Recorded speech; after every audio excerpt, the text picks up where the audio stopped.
Bismillahirrahmanirrahim. Assalamualaikum warahmatullahi wabarakatuh. Sebelumnya perkenalkan, nama saya Aryani Fajri. Di sini saya akan membahas materi yang pertama, yaitu mengenai sejarah pemikiran ekonomi pada masa Rasulullah.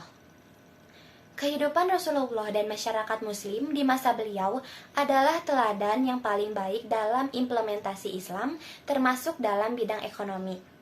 Pada periode Mekah, masyarakat muslim belum sempat membangun perekonomian sebab masa itu penuh dengan perjuangan untuk mempertahankan diri dari intimidasi orang-orang Quraisy.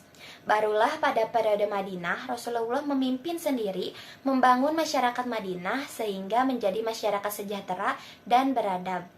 Meskipun perekonomian pada masa beliau relatif masih sederhana, tetapi beliau telah menunjukkan prinsip-prinsip yang mendasar bagi pengelolaan ekonomi.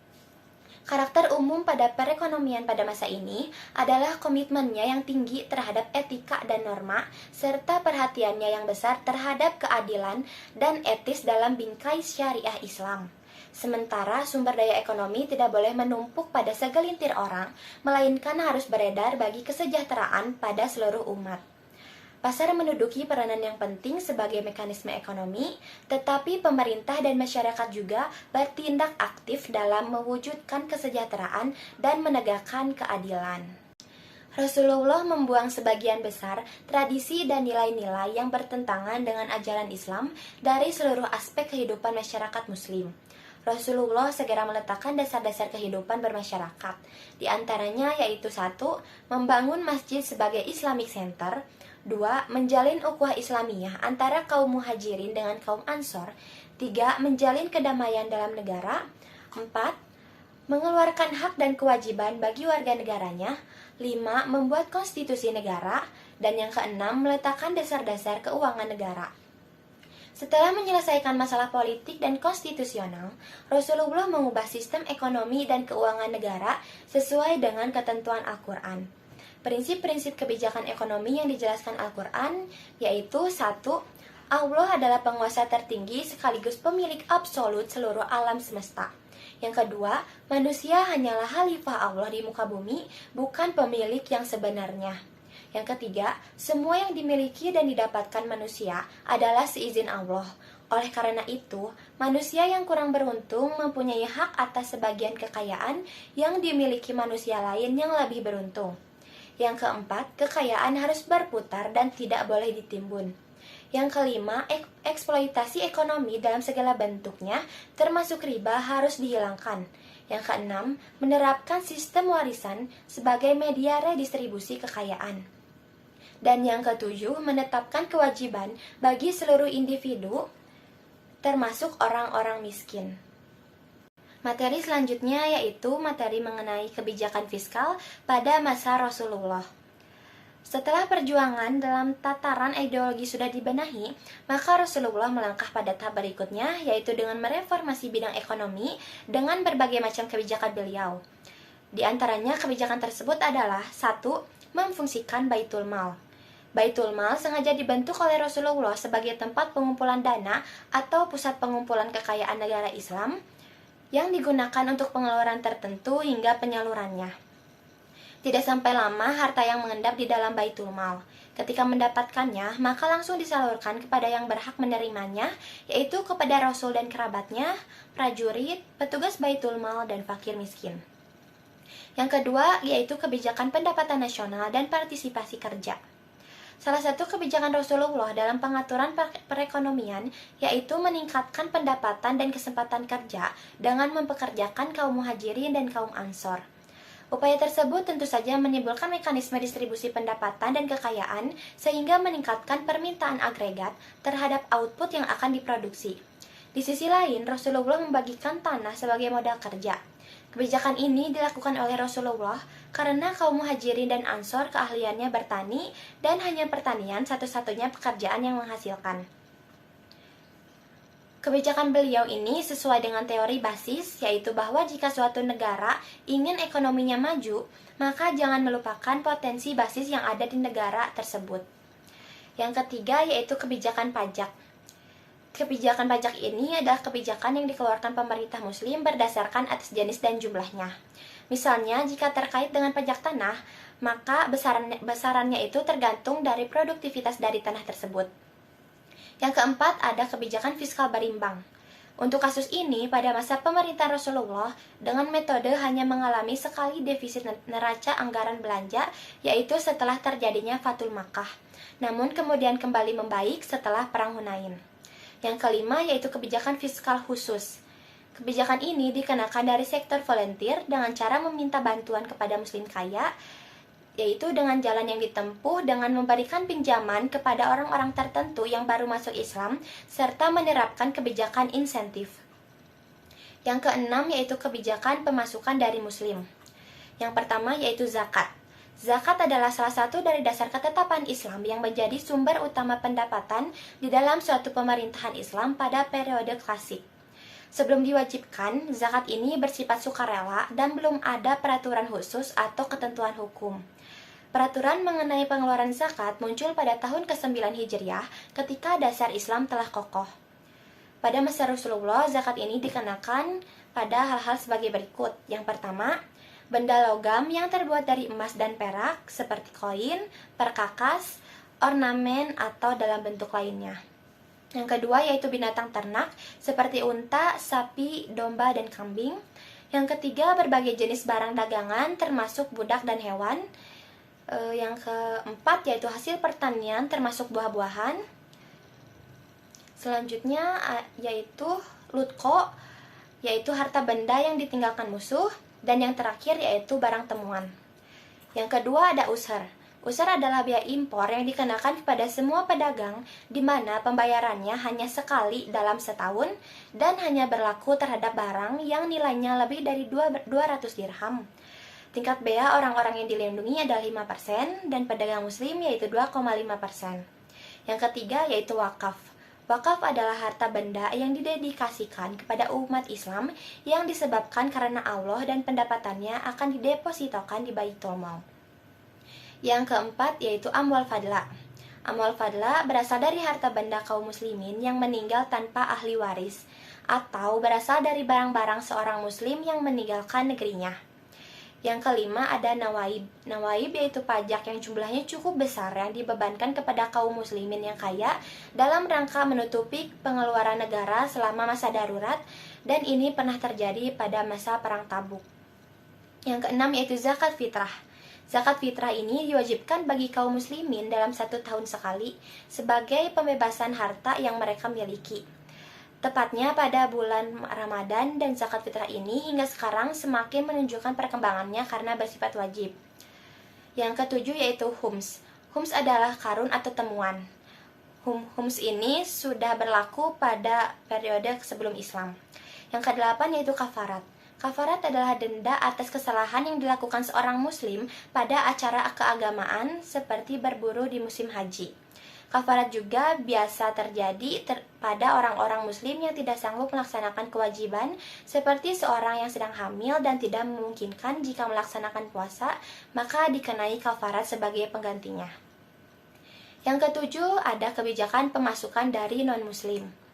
Yang pertama, ada zizyah. Zizyah adalah pajak yang dibayarkan oleh orang non-muslim, khususnya ahli kitab, sebagai jaminan perlindungan jiwa, properti, ibadah, bebas dari nilai-nilai dan tidak wajib militer. Pada masa Rasulullah, besarnya jizyah yaitu 1 dinar per tahun untuk orang dewasa yang mampu membayarnya. Sedangkan untuk perempuan, anak-anak, pengemis, pendeta, orang tua, penderita sakit jiwa, dan semua yang menderita penyakit dibebaskan dari kewajiban ini. Pembayarannya tidak harus berupa uang tunai, tetapi dapat juga berupa barang atau jasa seperti yang disebutkan oleh Baladuri dalam kitabnya Futuh al-Buldan. Yang kedua, ada horoj. Horoj adalah pajak tanah yang dipungut dari kaum non-muslim ketika Khaybar ditaklukkan. Tanahnya diambil oleh orang muslim dan pemilik lamanya menawarkan untuk mengolah tanah tersebut sebagai pengganti sewa tanah dan bersedia memberikan sebagian hasil produksi kepada negara. Jumlah horoj ini tetap yaitu setengah dari hasil produksi yang diserahkan kepada negara. Yang ketiga, ada usar. Usar adalah biaya impor yang dikenakan kepada semua pedagang, dibayar hanya sekali dalam setahun dan hanya berlaku terhadap barang yang nilainya lebih dari 200 dirham. dan tingkat bea orang-orang yang dilindungi adalah 5%, dan pedagang muslim yaitu 2,5%. Yang kedelapan, ada kebijakan pengeluaran pemerintah Islam. Pada zaman Rasulullah, pengeluaran negara antara lain diarahkan untuk satu, penyebaran Islam. Yang kedua, pendidikan dan kebudayaan. Pada masa pemerintah Rasulullah, pendidikan dan kebudayaan mendapat perhatian yang utama. Kebijakan ini berlanjut pada masa pemerintahan berikutnya dalam upaya meningkatkan kualitas sumber daya manusia. Yang kedua yaitu pengembangan ilmu pengetahuan. Pengembangan ilmu pengetahuan dan teknologi yang cukup pesat terjadi pada waktu meletusnya Perang Khaybar. Saat itu diciptakan alat perang berupa pelempar batu dan benteng yang bisa bergerak. Yang keempat yaitu untuk pembangunan infrastruktur. Infrastruktur merupakan hal yang sangat penting dan mendapat perhatian yang besar. Pada zaman Rasulullah dibangun infrastruktur berupa sumur umum, pos, jalan raya, dan pasar. Yang kelima yaitu untuk penyediaan layanan kesejahteraan sosial. Di antaranya seperti membantu orang yang tidak mampu, menolong fakir miskin, menyiapkan perumahan bagi orang yang miskin, membayar gaji bagi orang yang mengumpulkan atau mengelola zakat, melunasi utang orang yang tidak mampu melunasinya, menyebarkan Islam di kalangan non-muslim, dan membebaskan budak. Sekian materi yang dapat saya sampaikan. Bismillahirrahmanirrahim. Assalamualaikum warahmatullahi wabarakatuh. Di sini saya Pendi Hadiana. Di sini saya akan menjelaskan tentang masa perekonomian Islam di zaman para sahabat. Sudah kita ketahui bahwasanya Islam itu mengatur kehidupan kita sedemikian rupa. Bahkan bisa dibilang komprehensif gitu, menyeluruh, termasuk pada sistem ekonominya. Ketika tadi dijelaskan pada sistem ekonomi pada masa Rasulullah, sekarang akan berlanjut pada masa para sahabat. Yang pertama yaitu pada masa Abu Bakar As-Siddiq. Nah, apa saja yang dilakukan oleh Abu Bakar ketika mengembangkan perekonomian di masanya? Nah, ciri dari pemerintahan Abu Bakar As-Siddiq ini di bidang peranata sosial ekonomi adalah mewujudkan keadilan dan kesejahteraan sosial rakyat. Nah, untuk kemaslahatan rakyat ini, ia mengolah zakat, infak, sedekah yang berasal dari kaum muslimin, ghanimah, harta rampasan perang, dan jizyah dari warga negara non-muslim sebagai sumber pendapatan Baitul Mal. Nah, penghasilan yang diperoleh dari sumber-sumber pendapatan negara ini dibagikan untuk kesejahteraan tentara, kemudian bagi para pegawai negara, dan kepada rakyat yang berhak menerima sesuai dengan ketentuan Al-Quran. Nah, pada masa pemerintahannya yang hanya berlangsung selama 2 tahun ini, Abu Bakar As-Siddiq ini lebih banyak terkonsentrasi pada persoalan dalam negeri, di mana saat itu harus berhadapan dengan kelompok murtad, kemudian kelompok pembangkang zakat, dan para nabi palsu, yang akhirnya dengan keputusan berperang yang kemudian dikenal dengan perang Riddah atau perang melawan kemurtadan. Nah, dalam masalah perekonomian, Abu Bakar As-Siddiq ini tidak banyak melakukan perubahan. Beliau ini lebih pada meneruskan sistem perekonomian yang telah dibangun oleh Nabi, seperti membangun Baitul Mal, melaksanakan kebijakan pembagian tanah hasil taklukan, serta mengambil alih tanah orang murtad untuk dimanfaatkan demi kepentingan umat Islam. Selama masa Khalifah Abu Bakar As-Siddiq radhiyallahu anhu ini, beliau menerapkan beberapa kebijakan umum, antara lain sebagai berikut. Pertama, menegakkan hukum dengan memerangi mereka yang tidak membayar zakat. Kedua, tidak menjadikan akhil badar atau orang-orang yang berjihad pada perang badar sebagai pejabat negara. Yang ketiga, tidak mengistimewakan ahli badar dalam pembagian kekayaan negara.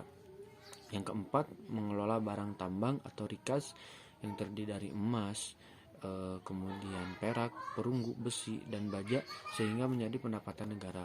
Yang kelima, menetapkan gaji pegawai berdasarkan karakteristik daerah kekuasaan masing-masing. Yang keenam, tidak merubah kebijakan Rasulullah SAW dalam masalah jizyah. Kemudian pada masa pemerintahan Abu Bakar As-Siddiq belum banyak perubahan dan inovasi baru yang berkaitan dengan sektor ekonomi dan keuangan negara. Kondisinya masih seperti pada masa Rasulullah. Kondisi ini dibentuk oleh konsentrasi Abu Bakar untuk mempertahankan eksistensi Islam dan kaum muslimin. Para sahabat masih terfokus untuk memerangi mereka yang enggan membayar zakat setelah wafatnya Rasulullah dan memerangi yang murtad dan gerakan nabi palsu. Kemudian hasil pengumpulan zakat dijadikan sebagai pendapatan negara dan disimpan dalam Baitul Mal untuk langsung didistribusikan seluruhnya kepada kaum muslimin. Nah, jadi ketika seluruh pendapatan negara itu terkumpul pada Baitul Mal, Khalifah Abu Bakar itu langsung istilahnya mengeluarkannya lagi itu untuk kepentingan umat Islam. Seperti itu, bahkan disebutkan dalam suatu riwayat ketika masa Khalifahan Abu Bakar As-Siddiq ini sudah berhenti, beliau hanya menyisakan 1 dirham saja dalam perbendaharaan negaranya. Yang kemudian pada masa Khalifah Umar bin Khattab. Nah, pada masa Khalifah Umar bin Khattab,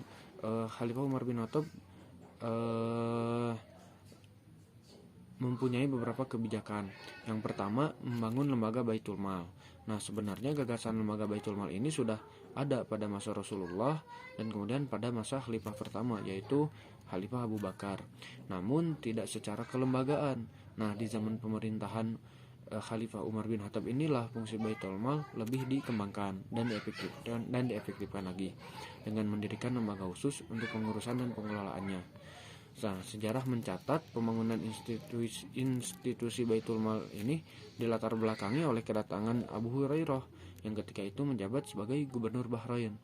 Nah, dengan membawa harta hasil pengumpulan pajak al-kharaj sebesar 500.000 dirham, hal ini terjadi pada tahun 16 Hijriah. Oleh karena itulah Umar mengambil inisiatif memanggil dan mengajak bermusyawarah para sahabat terkemuka tentang penggunaan harta hasil pengumpulan pajak tersebut. Maka seluruh anggota kabinet atau syura itu bersidang gitu di tempat tersebut.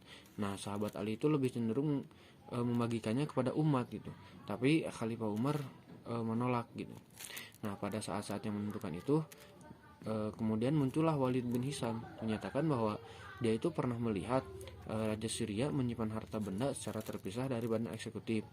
Nah, Umar pun menyetujui pendapat ini dan lembaga perbendaharaan umat Islam pun mulai terbentuk nyata. Harta benda tersebut pertama kali disimpan di ibu kota Mekah, dan untuk menangani lembaga tersebut Umar menunjuk Abdullah bin Arkam sebagai bendahara negara dengan Abdurrahman bin Ubaid al-Qari dan Mu'ayyqab sebagai wakilnya. Nah, kebijakan yang diterapkan oleh Umar dalam lembaga Baitul Mal diantaranya adalah dengan mengklarifikasikan sumber pendapatan negara menjadi 4. Yang pertama, pendapatan zakat dan us. Pendapatan ini didistribusikan di tingkat lokal, dan jika terdapat surplus, sisa pendapatan tersebut disimpan di Baitul Mal pusat dan dibagikan kepada 8 asnaf seperti yang telah ditentukan dalam Al-Quran. Kemudian yang kedua, pendapatan khums dan sedekah. Pendapatan ini didistribusikan kepada fakir miskin atau untuk membiayai kesejahteraan mereka tanpa membedakan apakah ia seorang muslim atau bukan. Kemudian ada pendapatan kharaj, fa'i dan zidyah, urs dan sewa tanah. Pendapatan ini digunakan untuk membayar dana pensiun dan dana bantuan serta untuk menutupi biaya operasional administrasi, kebutuhan militer dan sebagainya. Kemudian pendapatan lain-lain. Pendapatan ini digunakan untuk membayar para pekerja, pemelihara anak-anak terlantar, dan dana sosial lainnya. Kemudian yang kedua yaitu membangun lembaga hisbah. Adapun segmen kegiatan al-hisbah terhadap kontrol ekonomi itu diantaranya adalah 1. Membuat ketentuan hukum yang jelas agar tidak terjadi penyelewengan. Yang kedua, mengontrol kesempurnaan alat takaran dan timbangan para penjual. Yang ketiga, pedagang tidak dibenarkan untuk menyembunyikan kerusakan atau cacat yang ada pada barang perniagaannya. Kemudian yang keempat, mengawasi jalur perdagangan tetap terbuka. Kemudian yang kelima, menentukan harga standar bagi produk-produk yang akan dipasarkan. Yang keenam, dalam urusan kredit, seorang muhtasib hendaklah memastikan segala urusan perniagaannya terbebas dari unsur riba. Yang ketujuh, seorang muhtasib memiliki wewenang untuk memaksa peminjam agar membayar pinjamannya. Kemudian yang kedelapan, pemerintah mempunyai tanggung jawab untuk menyediakan kemudahan pada rakyatnya. Yang ketiga, ada reformasi atas hak tanah. Kebijakan yang ketiga itu reformasi atas hak tanah. Nah, ada 3 sifat tanah yang harus diingat, dan ini tidak dipunyai oleh unit-unit produktif lainnya. Yang pertama, tanah dapat memenuhi kebutuhan pokok dan permanen bagi manusia. Yang kedua, tanah kuantitasnya terbatas. Yang ketiga, tanah bersifat tetap. Dan yang keempat, tanah bukan produk tenaga kerja. Jadi segala sesuatu yang selain tanah adalah produk gak kerja, tetapi bumi pun akan memberikan hasil baik jika digarap dengan baik. Nah, sifat-sifat tanah ini harus diketahui terlebih dahulu sebelum mengambil kebijakan dalam persoalan hak kepemilikan tanah. Nah, dalam sebuah hadis, Rasul itu menuturkan dari Aisyah, beliau bersabda bahwasanya pengolahan tanah terbengkalai yang bukan milik siapapun, maka dialah yang memilikinya. Nah, Umar pun menafsirkan hadis tersebut bahwa Rasulullah menginginkan agar tanah-tanah luas yang telah dikuasai oleh kaum muslimin haruslah dipikirkan pemanfaatannya di masa depan.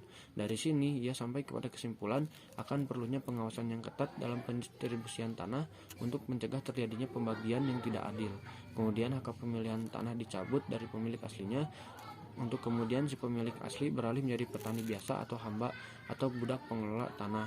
Selanjutnya hak kepemilikan tanah diberikan menurut ketentuan-ketentuan baru.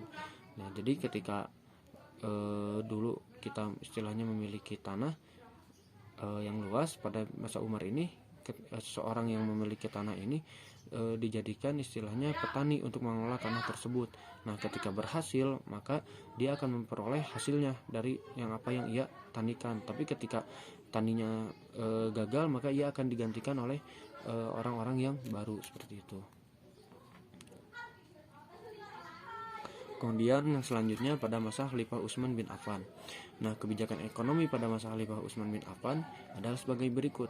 Yang pertama mempertahankan sistem dari khalifah sebelumnya, pemberian bantuan dan santunan. Meskipun meyakini prinsip persamaan dalam memenuhi kebutuhan pokok masyarakat, nah beliau ini memberi bantuan yang berbeda-beda pada tingkat yang lebih tinggi. Dalam hal pengelolaan zakat, Khalifah Utsman bin Affan mendelegasikan kewenangan menaksirkan harta yang dizakati kepada para pemiliknya masing-masing. Hal ini dilakukan untuk mengamankan zakat dari berbagai gangguan dan masalah dalam pemeriksaan kekayaan yang tidak jelas oleh beberapa oknum pengumpul zakat. Yang ketiga, dengan harapan dapat memberikan tambahan pemasukan Baitul Mal, Khalifah Utsman menerapkan kebijakan membagi-bagikan tanah negara kepada individu-individu untuk tujuan reklamasi. Kemudian yang keempat, tidak ada kebijakan kontrol harga, tetapi beliau berusaha untuk memperoleh informasi yang akurat tentang kondisi harga di pasaran, bahkan terhadap harga dari suatu barang yang sulit dijangkau sekalipun. Khalifah Utsman bin Affan selalu mendiskusikan tingkat harga yang sedang berlaku di pasaran dengan seluruh kaum muslimin di setiap selesai melaksanakan sholat berjamaah. Nah, kemudian yang terakhir pada masa Khalifah Ali bin Abi Thalib. Pada masa pemerintahan Ali bin Abi Thalib, beliau itu mendistribusikan seluruh pendapatan provinsi yang ada di Baitul Mal Madinah, Busroh, dan Kufah. Kemudian Ali ingin mendistribusikan sawad, namun dia menahan diri untuk menghindari terjadinya perselisihan. Nah, secara umum banyak kebijakan dari Khalifah Utsman yang masih diterapkan, seperti alokasi pengeluaran yang tetap sama, pengeluaran untuk angkatan laut yang ditambahkan jumlahnya pada Utsman hampir dihilangkan seluruhnya. Khalifah Ali mempunyai konsep yang jelas mengenai pemerintahan, administrasi umum, dan masalah-masalah yang berkaitan dengannya, seperti mendeskripsikan tugas dan kewajiban dan tanggung jawab penguasa, menyusun dispensasi terhadap keadilan, kontrol atas pejabat tinggi dan staf, menjelaskan kebaikan dan kekurangan jaksa, hakim, dan abdi hukum, mengurangi pendapatan pengawal administrasi, dan pengadaan bendahara. Mungkin seperti itu materi yang dapat saya sampaikan. Mohon maaf apabila masih banyak kekurangan. Selanjutnya akan dilanjutkan pada masa Bani Abbasiyah dan Bani Palah. Kemudian nanti akan dilanjutkan. Terima kasih. Bismillahirrahmanirrahim. Hai, saya Andi Okgianto. Di sini saya akan menjelaskan hasil elaborasi kami mengenai perkembangan pemikiran ekonomi Islam pada masa dinasti Umayyah dan dinasti Abbasiyah. Pertama-tama marilah kita mulai mengenai perkembangan pemikiran ekonomi Islam pada dinasti Umayyah, di mana ini bermula ketika naiknya Khalifah Muawiyah bin Abi Sufyan. Naiknya Muawiyah ke tampuk pemerintahan Islam merupakan awal kekuasaan Bani Umayyah. Sejak saat itu pula, pemerintahan Islam yang bersifat demokratis seperti yang telah dipraktikkan oleh Rasulullah SAW dan juga para Khulafaur Rasyidin berubah menjadi monarki hereditaris atau kerajaan turun-temurun. Muawiyah memperoleh kekuasaan melalui jalan kekerasan, diplomasi, dan tidak melalui jalan musyawarah. Dalam menjalankan kekuasaannya, ia tetap menggunakan istilah khalifah yang diartikan sebagai penguasa yang diangkat oleh Allah Subhanahu wa Ta'ala. Sejak Bani Umayyah berkuasa, seorang khalifah tidak lagi harus seorang ahli hukum agama atau fuqaha. Dinasti ini memisahkan antara pemegang otoritas keagamaan dengan pemegang otoritas politik. di mana urusan agama diserahkan kepada para ulama, sedangkan urusan politik diserahkan kepada penguasa. Pada masa daulah ini, pusat penyelenggaraan administrasi pemerintahan berada di Damaskus, sedangkan pusat aktivitas keagamaan berada di Madinah. Pada masa pemerintahannya, Khalifah Muawiyah bin Abi Sufyan mendirikan dinas beserta dengan berbagai fasilitasnya, menertibkan angkatan perang, mencetak mata uang, dan juga mengembangkan jabatan qadi atau hakim sebagai jabatan profesional. Selain itu, Khalifah Muawiyah bin Abi Sufyan juga menerapkan kebijakan pemberian gaji tetap kepada para tentara serta membentuk tentara profesional.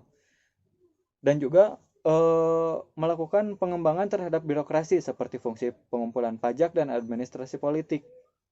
Jadi pada masa Muawiyah bin Abi Sufyan ini lebih fokus pada mempertahankan kekuasaan Islam pada masa itu.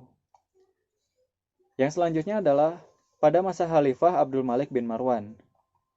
Pemikiran yang serius terhadap penertiban dan pengaturan mata uang dalam masyarakat Islam mulai muncul di masa pemerintahan Khalifah Abdul Malik bin Marwan ini.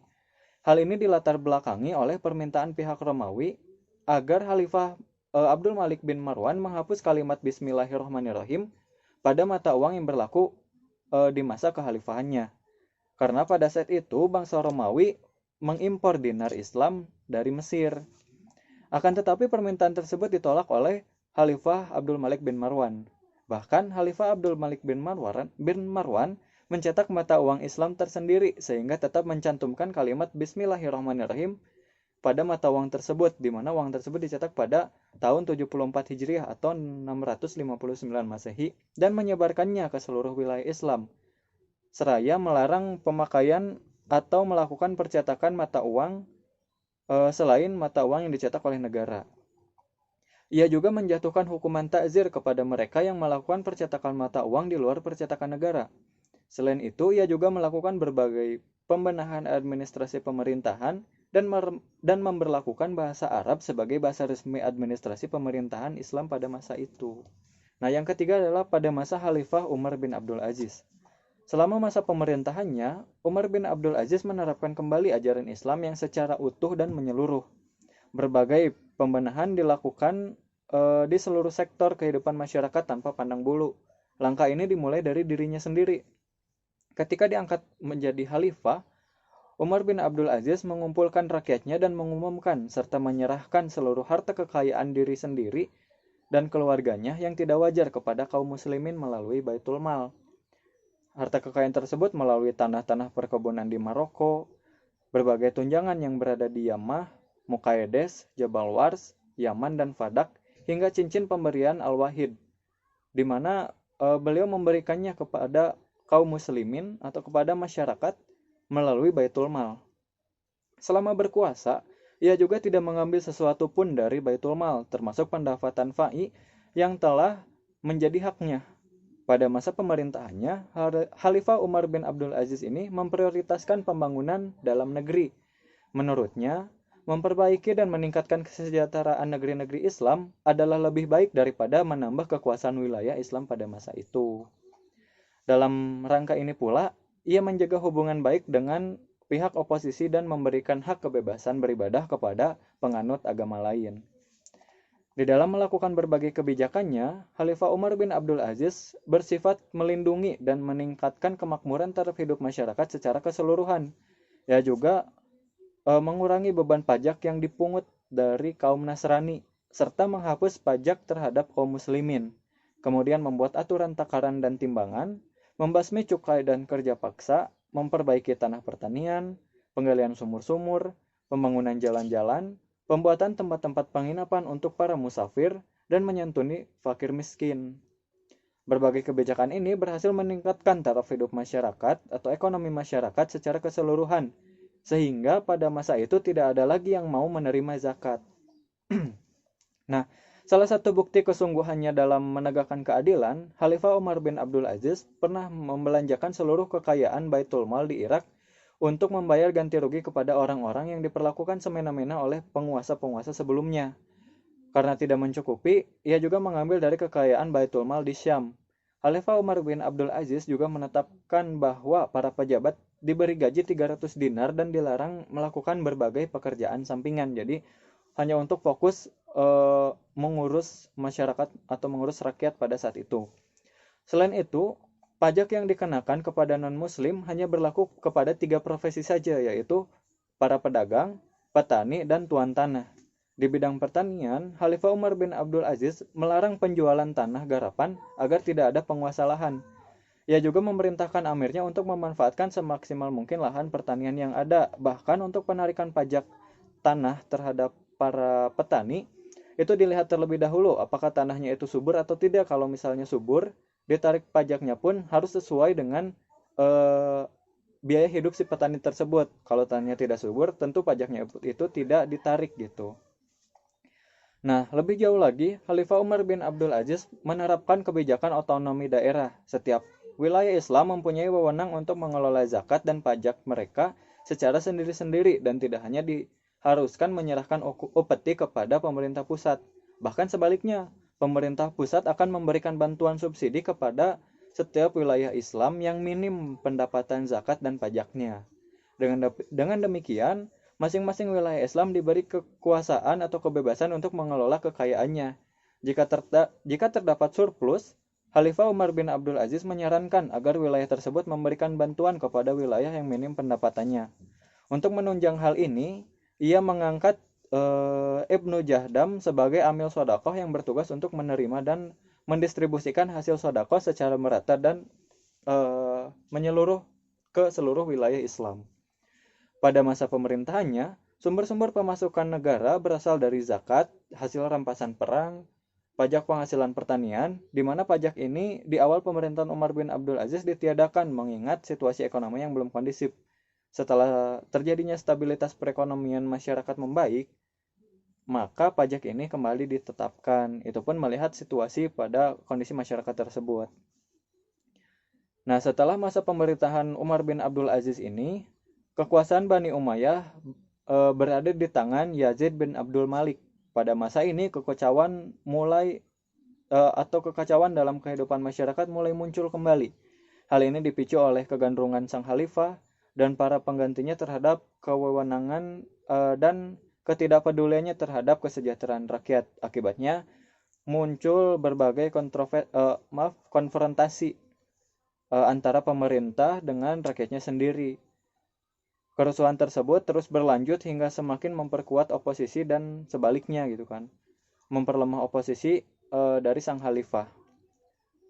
Akhirnya pihak oposisi berhasil menumbangkan Daulah Umayyah dan Daulah Umayyah pun digantikan oleh Daulah Abbasiyah.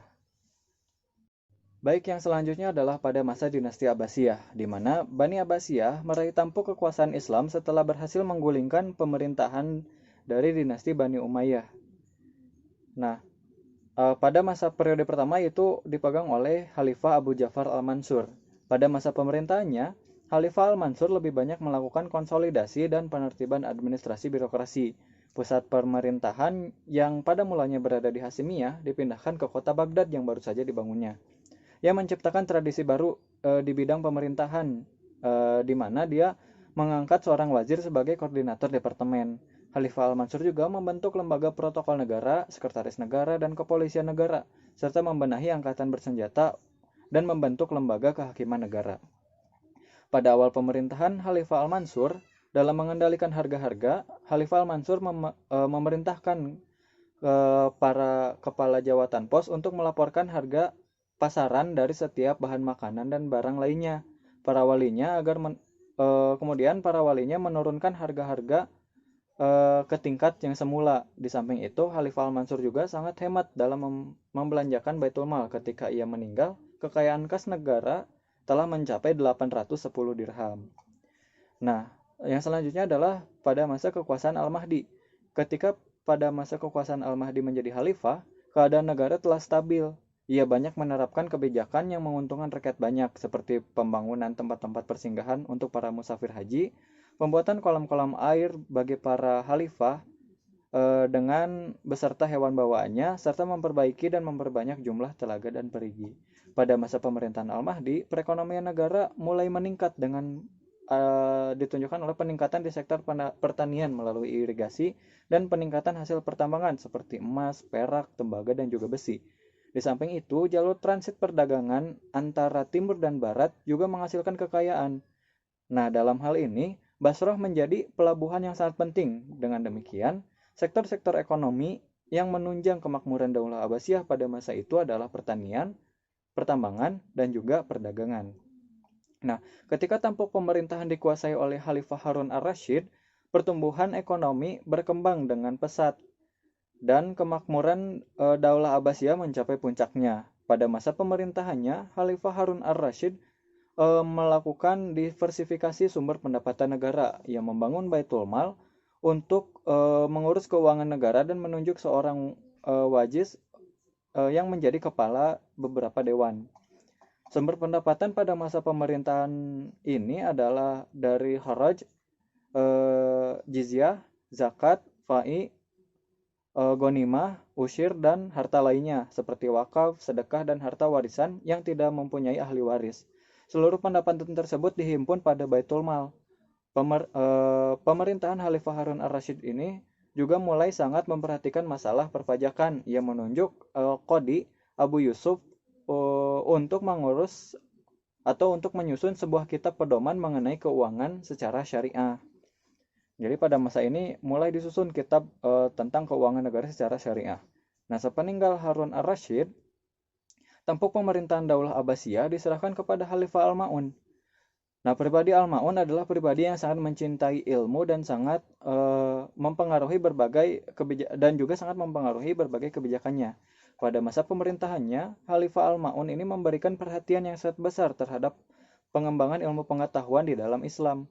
Ia semakin menggalakkan aktivitas penerjemahan buku-buku asing. Nah, untuk menunjang hal tersebut, pemerintah mengalokasikan dana Baitul Mal untuk gaji para penerjemah buku. Nah, Khalifah Al-Ma'un juga mendirikan sekolah-sekolah dan yang paling termasyhur pada zaman itu adalah Baitul Hikmah yang menjadi pusat penerjemahan yang berfungsi sebagai perguruan tinggi dan dilengkapi dengan perpustakaan yang besar. Pada masa tersebut, Baghdad mulai menjadi pusat kebudayaan dan ilmu pengetahuan. Jadi pada masa Harun al-Rasyid ini lebih fokus kepada ilmu pengetahuan. Nah, mungkin cukup sekian pemaparan dari saya mengenai perkembangan pemikiran ekonomi Islam pada masa Bani Umayyah dan Bani Abbasiyah. Selebihnya, untuk kekurangan dari penyampaian yang saya lakukan, saya memohon maaf. Terima kasih. Wassalamualaikum warahmatullahi wabarakatuh. Assalamualaikum warahmatullahi wabarakatuh. Perkenalkan, nama saya Astri Karlinda, NIM 11880200032. Di sini saya akan menjelaskan materi tentang sejarah perkembangan pemikiran ekonomi Islam masa kontemporer. Nah, di sini saya akan menjelaskan beberapa poin, yaitu ada paradigma ekonomi Islam kontemporer. Menurut tokoh Thomas Kuhn, mendefinisikan paradigma sebagai kerangka, referensi atau pandangan dunia yang menjadi dasar keyakinan atau pijakan teori. Sedangkan menurut tokoh fakih, mengutip pendapat Platon mendefinisikan pengertian hampir sama dengan Kuhn, yaitu sebagai a world view, a general perspective, a way of breaking down the complexity of the world, suatu pandangan dunia, suatu cara pandangan umum, atau suatu cara untuk menguraikan kompleks dunia nyata. Nah, ekonomi Islam itu ada definisinya, yang artinya itu hasil pemikiran para muslim yang sumber kepada nilai-nilai Islam, yaitu Al-Quran dan Al-Hadis. Ekonomi Islam juga merupakan sebuah sistem ekonomi yang menjelaskan suatu fenomena tentang perilaku, pilihan, dan pengambilan keputusan di setiap unit atau kegiatan aktivitas ekonomi dengan mendasarkan pada aturan moral dan etika Islam. Nah, tujuan akhir dari ekonomi ini adalah sebagaimana tujuan dari Muqaddas Syariah, yaitu kebahagiaan di dunia dan akhirat melalui tata kehidupan yang baik dan terhormat. Dan pada asas pemikiran ekonomi, adalah untuk merumuskan sebuah konsep penawaran dan permintaan, mekanisme regulasi pasar, penetapan harga yang adil, pemerataan kekayaan yang maksimum, dan tentunya pelarangan riba atau ghorar dan maisir demi terciptanya keadilan yang merata di segala sektor. Nah, dengan pengertian itu ada beberapa pengertian paradigma ekonomi Islam yang ada dua. Yang pertama itu paradigma umum, yaitu akidah Islamiyah yang menjadi landasan pemikiran bagi segala pemikiran ekonomi Islam. Akidah Islamiyah di sini dipahami bukan sekedar sebagai akidah ruhiyah, yaitu akidah yang menjadi landasan aktivitas-aktivitas spiritual murni seperti ibadah, namun juga sebagai akidah sailah, yaitu akidah yang menjadi landasan untuk mengelola segala aspek kehidupan manusia tanpa kecuali termasuk ekonomi. Yang kedua itu paradigma khusus atau cabang yang sebagai sejumlah kaidah umum dan menjadi dasar dalam syariah Islam yang lahir dari akidah Islam yang secara khusus menjadi landasan bangunan sistem ekonomi Islam. Materi selanjutnya itu ada biografi tentang Muhammad Abdul Hanan. Muhammad Abdul Hanan ini sangat berpengaruh pada perkembangan sejarah ekonomi Islam pada masa kontemporer. Ia dilahirkan di Bangladesh pada tahun 1938. Sesudah menerima gelar master di bidang ekonomi dari Universitas Rajasi pada tahun 1960, ia bekerja berbagai kantor ekonomi pemerintah di Pakistan. Pada tahun 1970, ia pindah ke Amerika Serikat dan di sana ia mendaftarkan diri Michigan State University dalam bidang program MA. Setelah itu, pada tahun 1973, ia lulus program doktor dari universitas yang sama dalam bidang minat beberapa bidang ekonomi seperti ekonomi pembangunan, ekonomi pendidikan, hubungan industrial, dan keuangan. Sudah mendapatkan gelar doktornya, ia lalu mengajar di Papua Nugini pada tahun 1978 dan ia ditunjuk sebagai profesor di International Center of Research in Islamic di Jeddah. Seiring berlalunya waktu, ekonomi Islam berkembang baik mengenai kedalaman maupun ruang lingkupnya yang ditandai oleh banyaknya buku yang ditulis orang dan diajarkan ekonomi Islam di tingkat universitas. Nah, hal ini tentunya mendorong Manan untuk menerbitkan 2 buku lagi pada tahun 1984. Yaitu The Making of Islamic Economic Society dan The Foundations of Islamic Economy. Menurut Manan, dapat dipandang sebagai upaya yang lebih serius dan terinci dalam menjalankan buku yang pertama. Tak dapat disangka bahwa Manan telah banyak menyumbang bagi pengembang literatur ekonomi Islam. Dan oleh karenanya, karya-karyanya dianalisis sebagai bagian dari studi mengenai pemikiran ekonomi Islam kontemporer ini. Materi selanjutnya yaitu ada pandangan Muhammad Abdul Manan terhadap distribusi dalam ekonomi Islam. Yang pertama itu ada pengertian ekonomi Islam menurut Muhammad Abdul Manan.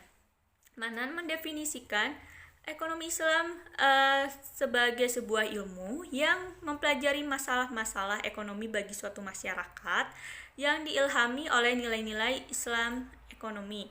Ekonomi Islam itu berhubungan dengan produksi, distribusi, dan konsumsi barang serta jasa di dalam kerangka suatu masyarakat Islam yang di dalamnya jalan hidup Islam yang ditegakkan sepenuhnya. Ekonomi Islam merupakan sebuah studi masalah-masalah ekonomi dari setiap individu dalam masyarakat yang memiliki kepercayaan terhadap nilai-nilai kehidupan Islami, yaitu Homo Islamicius.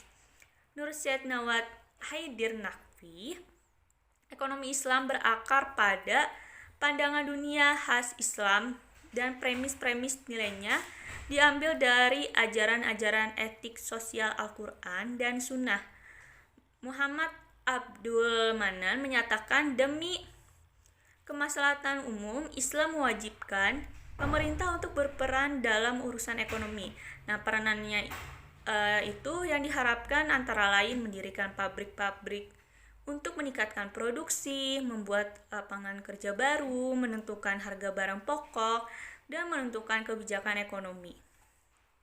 Selanjutnya itu ada distribusi. Menurut Muhammad Abdul Manan, Islam telah memperbolehkan kepemilikan pribadi atau privacy property. Namun Islam juga menentukan cara untuk memilikinya. Dan Islam juga telah memberikan izin kepada individu untuk memiliki harta yang menjadi hak miliknya. Namun Islam telah menentukan cara mengelolanya. Islam juga memperhatikan juga kuat lemahnya akal serta fisik manusia.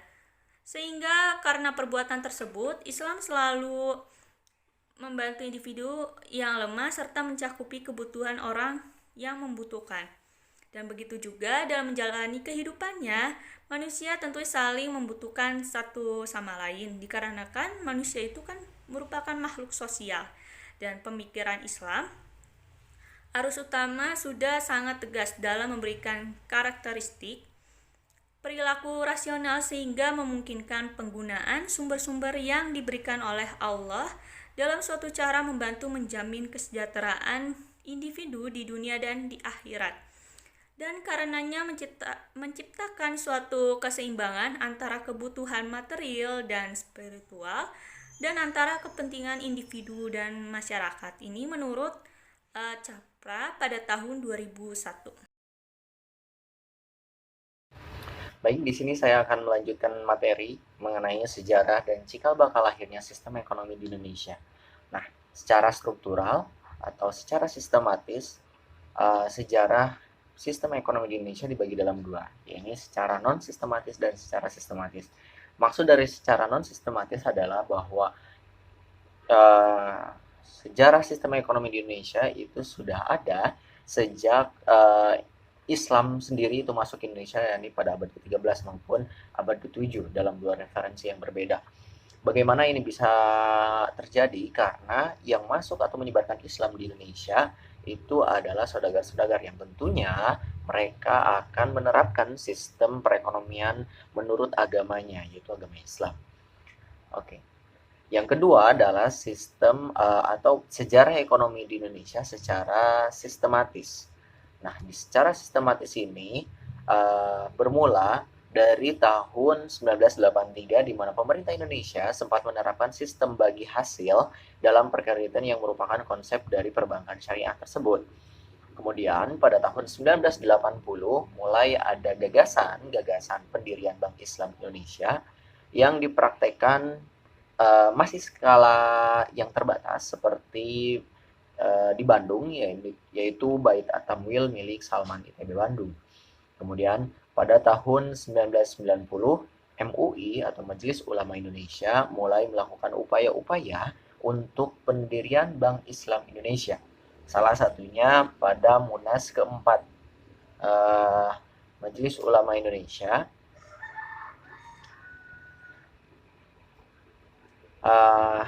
yang menghasilkan kelompok kerja pendirian Bank Islam Indonesia.